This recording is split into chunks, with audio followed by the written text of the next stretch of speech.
Have you ever wondered why it seems the brightest minds, the most gifted souls in this world, are more often burdened by a profound, almost unbearable pain?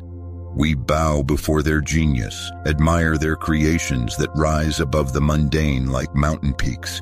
We see their names on book covers, in museum halls, in the annals of history, and it appears their lives are a triumph, a continuous flight on the wings of inspiration. Yet a glance behind the celebratory facade reveals a starkly different picture. Allow me to ask an uncomfortable question. Why is it that genius, this divine deviation from the ordinary, so often brings not a happy destiny, but rather a curse?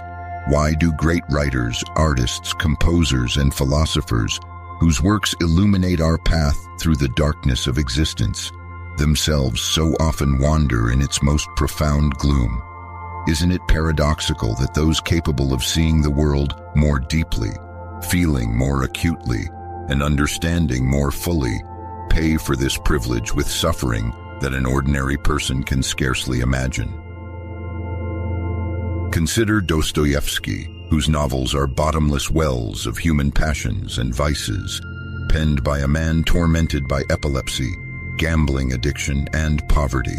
Every line is steeped in pain and a search for meaning amidst the absurd.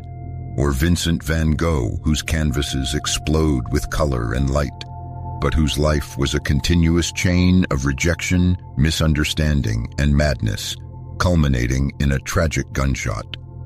Recall Frida Kahlo, whose physical pain and emotional storms found their reflection in shockingly candid self-portraits.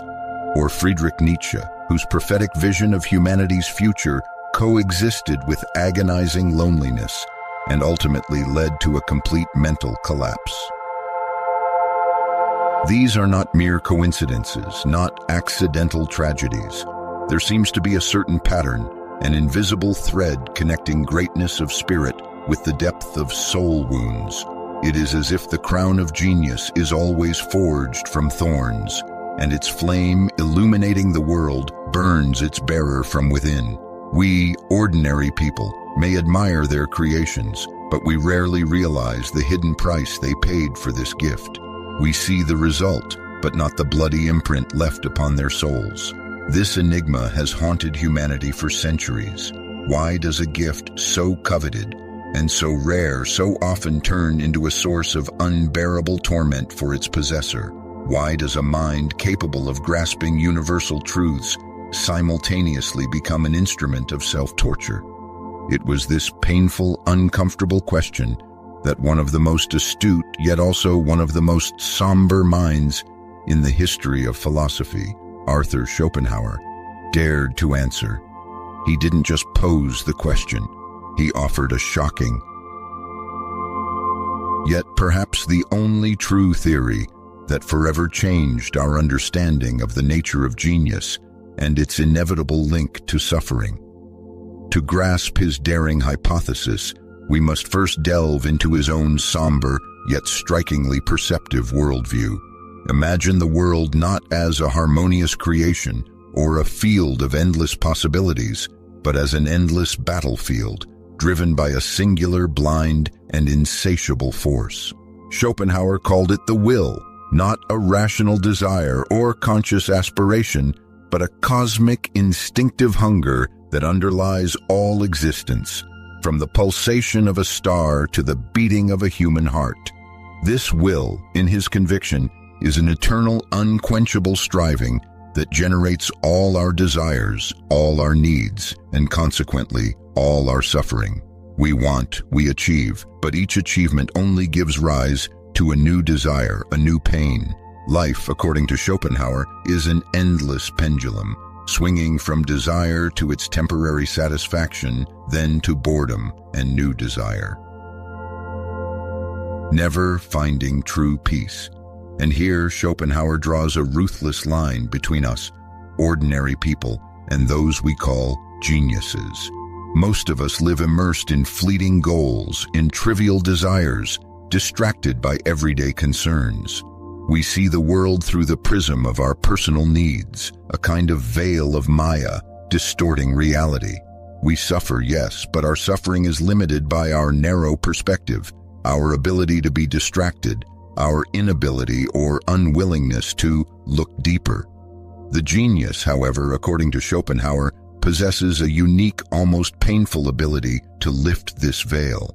He sees the world not as a collection of objects, useful or useless for his personal ends, but as a holistic, impartial representation of the all-pervading will. He is able to detach from his personal desires and contemplate the world as it is, in its pure, unadorned, often horrifying essence. And what does he see? He sees endless, meaningless suffering, eternal struggle, the unending, all-consuming hunger of the will, manifesting in every being. The genius doesn't just feel his personal suffering, he feels the suffering of the entire world, of all existence. His soul becomes a sensitive resonator for cosmic pain because he sees it more deeply, understands its origins, its inevitability. An ordinary person can be distracted, lost in everyday life. A genius cannot. His mind, his heightened perception, does not allow him to ignore this fundamental tragedy of existence. It is no surprise that Arthur Schopenhauer himself was a living embodiment of his philosophy. He lived in voluntary isolation, shunning people he considered slaves of the will, mired in illusions. His relationship with his mother was strained, and his academic career was a failure as he audaciously competed with Hegel, whose ideas were far more popular. He sought no recognition, no fame, despising the herd. His companions were his thoughts, his dog Atma, and his deep, almost unbearable understanding of human nature. He was a prophet of pain, a preacher of pessimism, who himself felt the weight of existence with frightening clarity. His life was proof of his theory. The deeper one penetrates the essence of things, the clearer one realizes their tragic foundation. It is this piercing clarity of vision, this impartial contemplation of a world unembellished by hope or distracting illusions, that makes the gift of genius its heaviest burden. He sees what most of us happily turn away from. But how exactly does this piercing clarity of vision turn into unbearable torment? Imagine a person stripped of skin.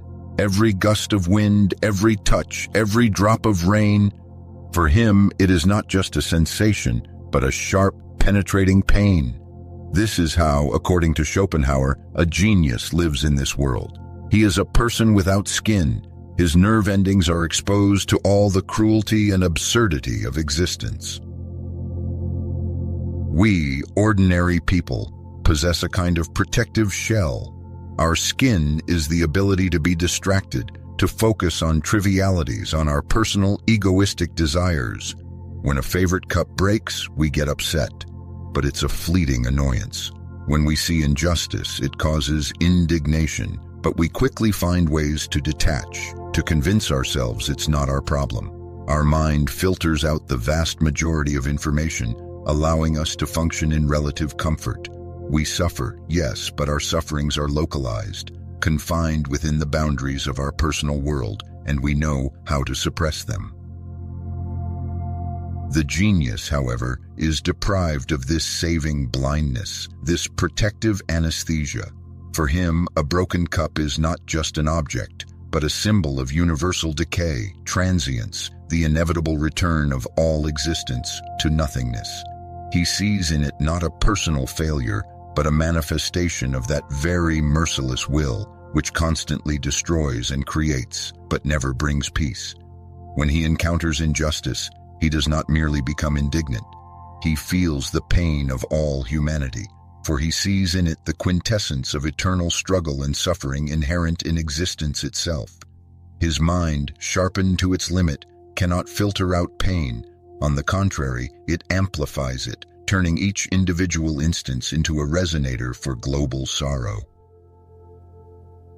Think of an artist who looks at the world. We see colors, forms, beauty.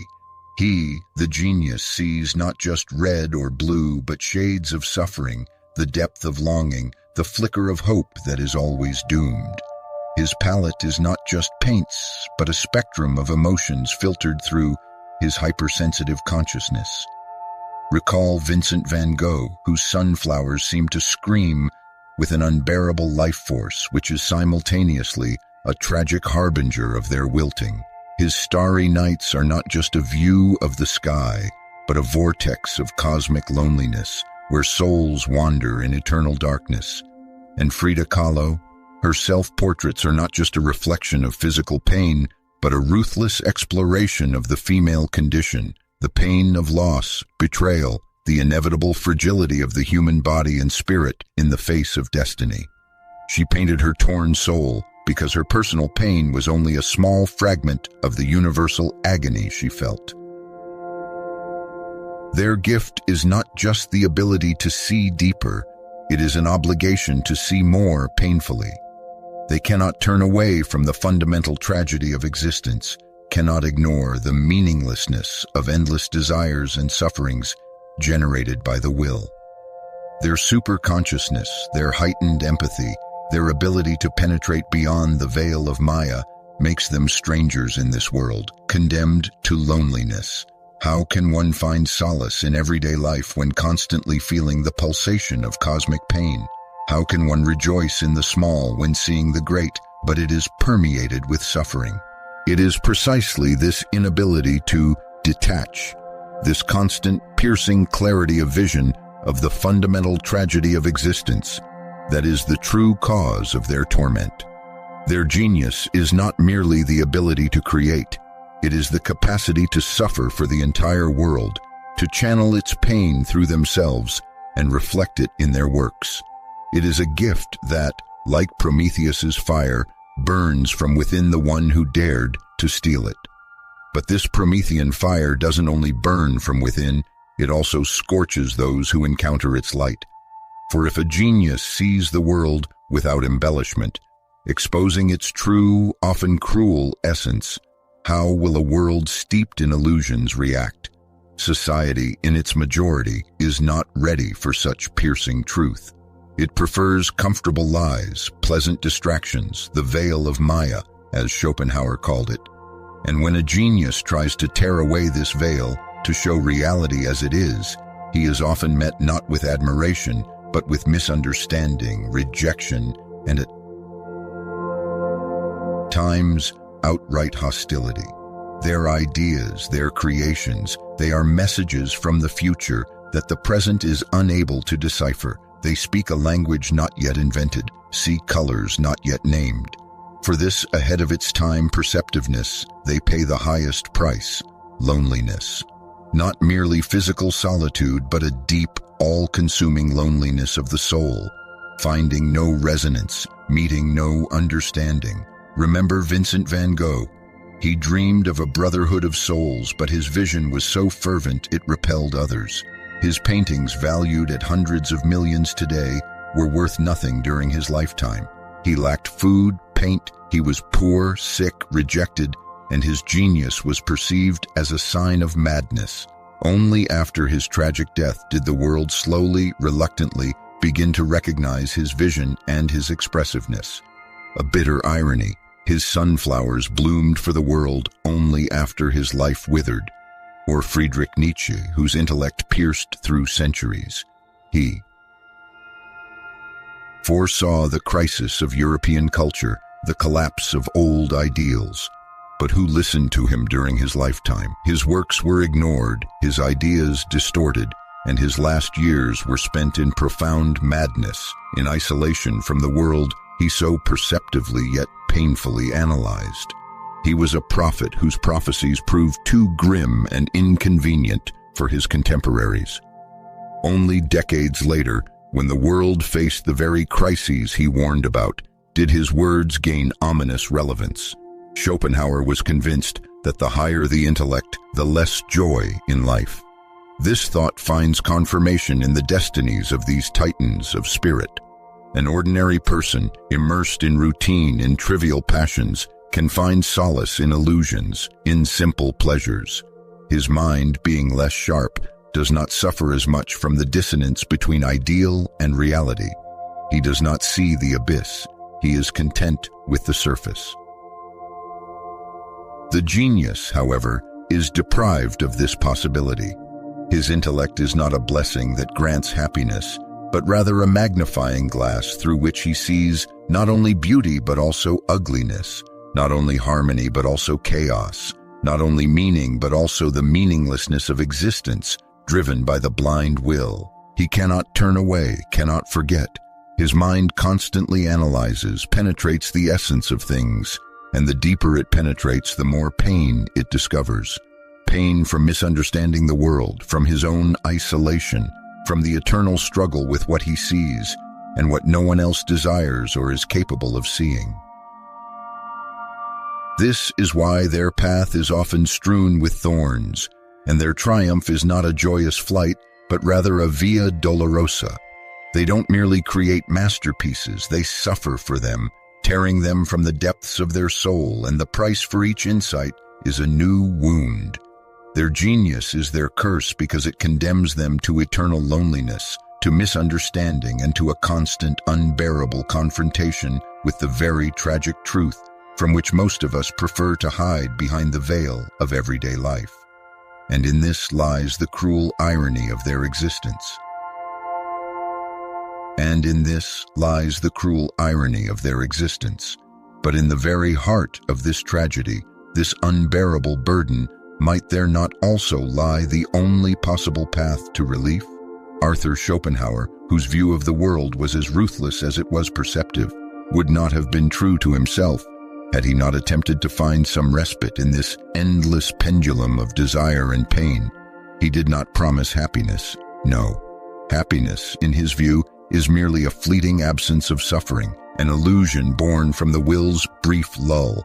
But he offered something else, a temporary respite, a kind of transcendental refuge from the eternal, insatiable hunger of existence.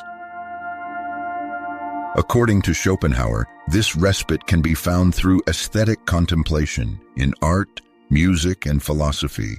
In these moments, our individual mind, usually enslaved by desires and goals, momentarily falls silent. We cease to see the world through the prism of personal utility or fear. We perceive not individual, transient things, but their pure, unchanging, platonic ideas, the eternal forms underlying everything. In this brief moment, we transcend the will, beyond its meaningless struggle. We become a pure, dispassionate mirror of the world, reflecting its essence without distortion. And in this silent, disinterested contemplation, when our own will falls silent, we experience something akin to nirvana, a temporary, fragile, but profound liberation from the chains of suffering. It is precisely here that the unique, paradoxical role of genius lies. If an ordinary person can only rarely by chance touch this state, for the genius, it is his natural habitat. His heightened perception, his ability to penetrate beyond the veil of everyday life, which we call the veil of Maya, allows him to constantly reside in this realm of ideas. He doesn't just see the world as it is, he feels its fundamental pain. But it is this painful clarity of vision that becomes his source of salvation. For the genius, suffering is not merely a personal cross. It is fuel, raw material for creativity. His works are not just beautiful forms or pleasant sounds. They are a manifestation of that very universal pain, which he feels with such piercing intensity, channeled through the crucible of his hypersensitive soul and transformed into something universal. Remember Beethoven, whose symphonies seem to convey the entire gamut of human passions, from despair to triumph, written by a man losing his hearing, yet hearing the music of the universe. Or Dostoevsky, whose characters, tormented by inner demons, wander through labyrinths of sin and redemption, reflecting the author's own struggle with epilepsy and addictions. Their personal agony becomes a universal message because they are capable of expressing not only their pain, but the pain of all humanity. Their gift is not a blessing that grants an easy existence, but rather an incredibly heavy burden that, however, is simultaneously the only way to survive. In creating, they don't escape suffering, they transform it. They channel the chaos and pain of the world through themselves to give them form, meaning, beauty. It is not a cure, but a catharsis, both for themselves and for those who perceive their creations. Their works become a bridge between the meaningless agony of the will and a temporary yet profound aesthetic joy that allows us ordinary people, if only for a moment, to lift that same veil. So, what if genius is doomed to suffer?